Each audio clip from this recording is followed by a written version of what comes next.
Now, another part that kind of got lost in the mix in their announcements, but I thought was really, really fantastic is the 50% reduction in price to use GPT-4. I think that's pretty massive. I've done some. I've done I did one video on the ROI of models, and that was something that I highlighted.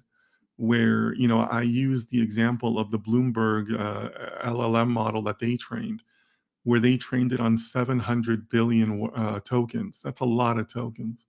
I believe it was 10 years worth of data, maybe a little bit more than that.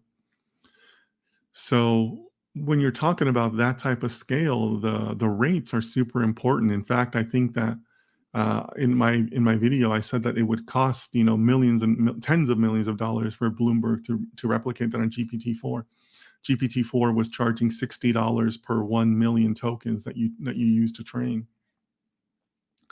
So the fact that they're cutting that price in half has some very significant impacts for large enterprises that are looking to create massive models. So I think that the 50% reduction is fantastic.